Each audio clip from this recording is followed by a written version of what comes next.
It started with a leak that rippled through Hollywood like a shockwave. Ted Sarandos, the iron-fisted CEO of Netflix, had drawn a line in the sand. No more deals, no more leniency. The streaming giant was severing ties with Archewell Productions, the media arm of Prince Harry and Meghan Markle's empire. But this wasn't just a quiet parting of ways. Netflix was demanding $20 million in compensation for sunk costs, citing tax controversies and a looming IRS investigation as the breaking point. We're halting all projects, including Meghan's new series, a Netflix insider revealed, speaking on condition of anonymity. Issues stem from their side, we prioritize ethical standards. And just like that, the illusion shattered. Hollywood didn't whisper this time. It exploded. Because when someone like Ted Sarandos doesn't just walk away, but demands $20 million back, you know something has gone very, very wrong behind closed doors. This wasn't creative differences. This wasn't the schedule didn't align. This was Netflix slamming the door so hard it cracked the entire Sussex operation down the middle. For years, Prince Harry and Meghan Markle sold themselves as the future of storytelling. Compassion.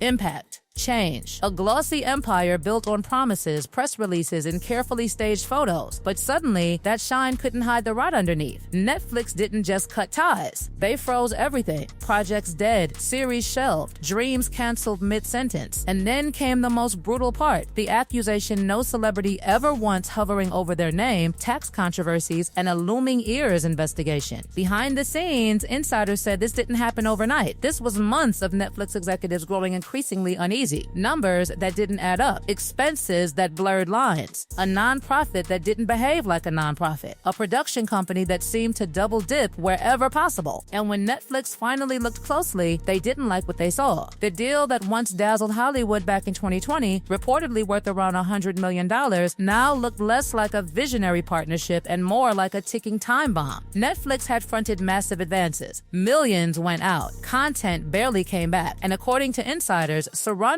himself stepped in. Not a lawyer, not a junior exec, the boss. That alone tells you how serious this became. The whispers turned darker. Archewell's structure raised eyebrows almost immediately. A foundation registered as a nonprofit, intertwined with a production arm in ways that felt convenient. Charitable expenses overlapping with content production. Travel billed as humanitarian outreach that also doubled as promo shoots. Staff salaries sliding between buckets depending on what looked best on paper. Netflix, already hypersensitive in a post-scandal corporate world, reportedly launched internal audits. And what they uncovered made them panic. By 2024, when tax filings started hitting public records, discrepancies screamed for attention. Donations funneled through donor-advised funds, millions passing through organizations that conveniently blurred the origin and final use of the money. Some insiders allege Netflix was billed for production costs that were then quietly written off as charitable expenses through Archewell. A shell game. That's the phrase being whispered. And then the ears entered the conversation. Not publicly, not officially, but once that word circulates in corporate corridors, panic follows fast because Netflix didn't want to be caught anywhere near a potential investigation, especially one involving misclassification, executive compensation issues, or nonprofits failing to meet distribution requirements. Suddenly, that glossy humanitarian image felt dangerous. As news of the fallout spread, something even more damning happened. Former staffers, people who had been silent for years, started hinting, carefully, anonymously, but consistently. They expected all the work to be done by others and then took the credit. That line kept appearing in different forms, from different mouths. Another brutal summary surfaced and spread like wildfire, show up for 15 minutes of photos, then leave. And once people saw it, they couldn't unsee it. The Netflix partnership had been announced with huge fanfare. Remember the applause, the headlines, the praise about global impact? But insiders now say cracks appeared almost immediately. Projects stalled, budgets ballooned, scripts endlessly rewritten, decisions reversed overnight, and at the center of it all, two people who, according to multiple accounts, simply didn't put in the work. Staff turnover skyrocketed. Over 20 key employees gone in just 5 years. People burned out, confused, exhausted, micromanaged on tiny details, ignored on the big picture.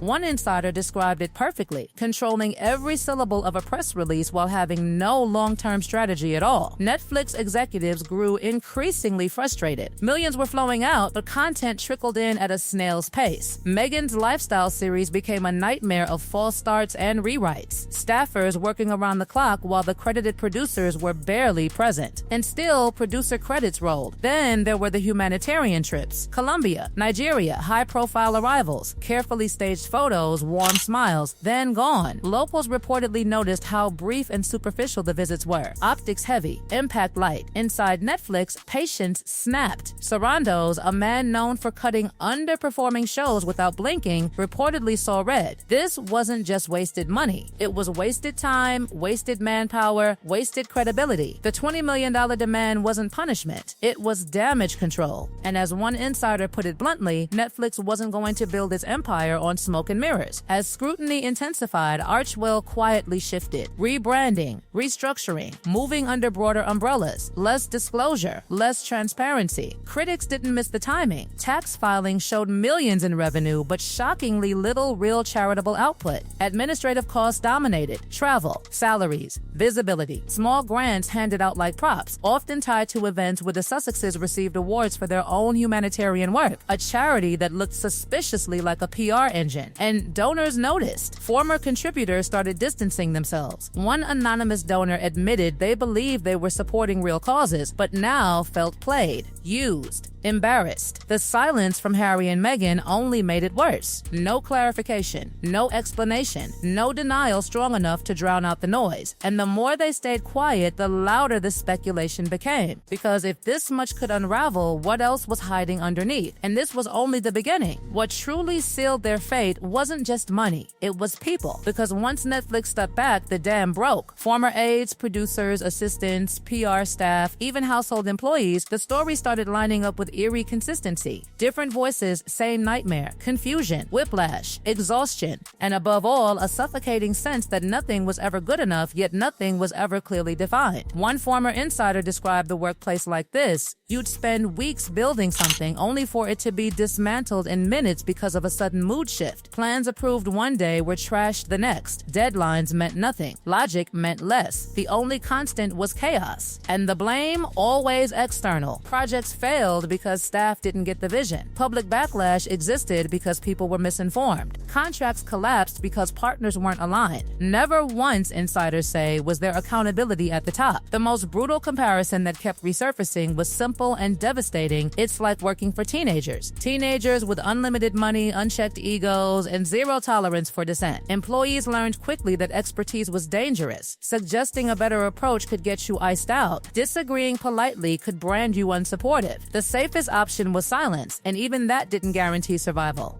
Late-night texts became routine. Endless rewrites over single words, emergency meetings triggered by social media comments, entire strategies scrapped because of vibes. One PR professional admitted they stopped sleeping properly, constantly bracing for the next sudden pivot. And while teams burned out, the public image remained immaculate. Awards accepted, smiles perfected, interviews delivered with rehearsed empathy. The disconnect was staggering. This wasn't new behavior either. Long before Hollywood, palace insiders had privately warned that the same patterns existed during royal life. Volatile moods, impulsive decisions, staff reduced to tears. Those whispers were dismissed back then as establishment smears. But now, the same complaints echoed across continents, companies, and contracts. Netflix wasn't blind to this. Collaborative teams reported burnout at alarming rates. Joint projects stalled because decisions were never final. Executives described meetings where nothing moved forward, yet everything somehow felt urgent. One insider summed it up with chilling clarity. They love keeping people in firefighting mode. It gives them power. And then there were the optics-heavy humanitarian trips, carefully curated arrivals, cameras rolling, compassion on display. But locals reportedly noticed how quickly the couple vanished once the photos were secured. Promises made quietly evaporated. Follow-through was minimal. Impact was thin. Inside Netflix, the frustration turned to fury. Millions had been allocated, time had been wasted, reputations had been risked, and then came the deeper financial unease. Archewell's rebrand didn't feel organic. It felt tactical. Moving from a clearly defined foundation to a broader philanthropic umbrella conveniently reduced disclosure requirements, less paperwork, fewer breakdowns, more opacity. Critics called it a smokescreen. Tax filings showed revenue climbing, yet meaningful charitable distribution lagging far behind. Administrative expenses ballooned, travel costs soared. Grants were issued in small symbolic amounts, often aligning suspiciously with events where the Sussexes themselves were honored. Visibility masquerading as generosity. The heirs' probe, still quiet but intensifying according to insiders, reportedly zeroed in on donor-advised funds, the perfect vehicles for obscuring money trails. Funds cycling through friendly organizations. Deductions inflated. Accountability diluted. Former donors grew uneasy. Some distanced themselves entirely. Others demanded explanations they never received. And Hollywood took notes. Because once Netflix walked, the message was loud and unmistakable. This partnership is radioactive. Suddenly, doors that once swung open began closing softly, then firmly. PR spin pieces lost traction.